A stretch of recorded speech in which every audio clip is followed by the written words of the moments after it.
হরে কৃষ্ণ।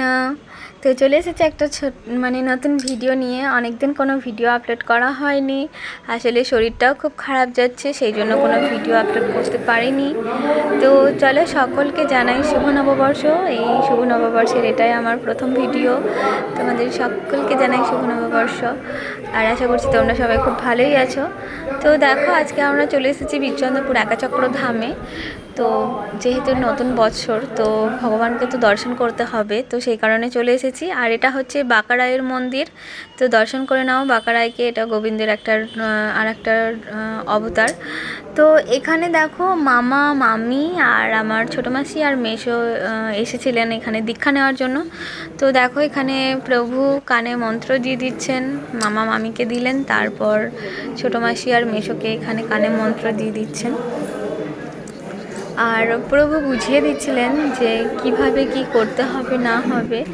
আসলে এটা তোমরা হয়তো বলবে যে এটা কীরকম দীক্ষা। এটা হচ্ছে আমাদের এখানে বাঁকারায়ের মন্দির আছে, তো এখানে এটা বাঁকারায়ের দীক্ষা হচ্ছে। এটা কোনো ইস্কনের দীক্ষা নয়, এটা বাঁকারায়ের দীক্ষা। আর এই যে আমায় কেমন লাগছে অবশ্যই জানাবে সকলে। তো তারপর দেখো আমরা মন্দিরে চলে এসেছি। তো রাধা মাধবকে দর্শন করে নেওয়া। আজকে কত সুন্দর নববর্ষের দিনে পিঙ্ক কালারের ড্রেস পরানো হয়েছিল রাধা মাধবকে আর গৌর নিত্যানন্দকে, অপূর্ব সুন্দর লাগছিল দেখতে। তো তারপর এখানে দুপুরবেলা হয়ে গেছে, তার জন্য ভগবানকে বিশ্রামের জন্য এখানে প্রভু ভগবানকে বিশ্রামের জন্য এখানে পর্দা লাগিয়ে দিলেন। আর নববর্ষের দিন অনেক ভক্তও ছিল। আর এই যে গুরু মহারাজকে দর্শন করে নাও সবাই, গুরুদেবকে প্রণাম করে নিও। আর দেখো কত ভক্ত হয়েছিল আজকে। তো ভগবানকে দর্শন করে নেওয়ার পর আমরা একটু আসলাম বাগানের দিকে। আসলে বাগানের দিকে ঘুরতে খুব ভালোই লাগে। তো দেখতে পেলে পাতাবাহারের গাছগুলো কত সুন্দর লাগছিল, তাই আমি ভাবলাম যে তোমাদেরকেও একটু দেখাই। তো তোমরা যারা এখনও পর্যন্ত বীরচন্দ্রপুর একাচক্র ধাম আসোনি, তারা তোমরা সবাই একবার করে এখানে দর্শন করে যেতে পারো। খুবই সুন্দর একটা জায়গা, মানে ভগবানের ধামে আসলে তো কোনো কথাই হয় না, খুবই সুন্দর লাগে। তো সকলেই একবার মানে আসার চেষ্টা করবে। যারা তারাপীঠ আসো আর ঘুরে চলে যাও, তারা একবার তারাপীঠ থেকে আমাদের এই একাচক্র ধাম খুবই কাছে।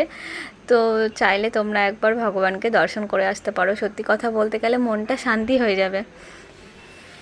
তো দেখো অনেক খিদে পেয়ে গেছিলো, দুপুরবেলা হয়ে গেছে, মানে 1টা-1:30 বেজে গেছে, তাই প্রসাদ পাওয়ার জন্য প্রচুর খিদে পাচ্ছিল। তো মাসিকে বললাম চলো এবার প্রসাদ পাওয়া যাক। তো যাবার আগে এই দিকটা দেখছিলাম যে কি ভগবানের জন্য এখানে কিসের চাষ করা হচ্ছে। তো দেখলাম গাঁদা ফুলের চাষ করা হচ্ছে, অনেক গাঁদা ফুল ধরেছিল, সবটাই ভগবানের সেবায় লাগে। তো দেখো আমরা এখানে এবার প্রসাদ পেতে যাব। মানে খুবই খিদে পেয়েছে। আসলে ভগবানের প্রসাদের কোনো তো তুলনা হয়ই না, তাই বললাম তাড়াতাড়ি চলো আগে প্রসাদ পেয়ে নিই। তো দেখো এখানে প্রসাদ হলে চলে এসেছি, আর এখানে কত ভিড় ছিল। তো এখানে পাতা আর গ্লাস দিয়ে দিয়েছিল, অপেক্ষা করছিলাম যে কখন আসবে প্রসাদ। তো তারপর দেখো আমরা অপেক্ষা করতে করতে আমাদের অপেক্ষার অবসান ঘটেছে, প্রসাদ চলে এসেছে।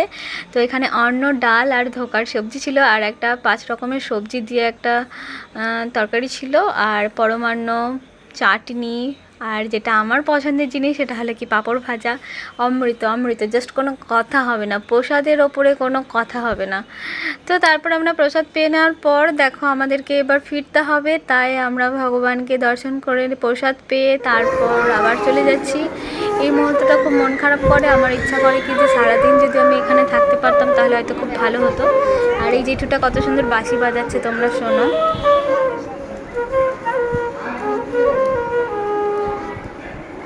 তো তারপর আমরা এখানে চলে আসলাম জগন্নাথ মন্দিরে, পাশেই রয়েছে। তো এখানে জগন্নাথ দেবকেও পিঙ্ক কালারের ড্রেস পরানো হয়েছিল, খুব সুন্দর লাগছিল। আর এখানে দেখো প্রভুরা কীর্তন করছিল, তো এখানে একটু দাঁড়িয়ে আমরা কীর্তনও শুনে নিচ্ছিলাম।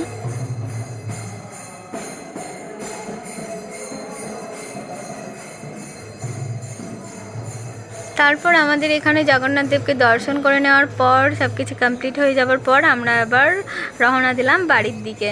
আর শরীরটা যেহেতু খারাপ, তাই আর কোনো ভিডিও করা হয়নি। যাই হোক, দেখা হবে আবার অন্য কোনো ভিডিওতে। হরে কৃষ্ণা।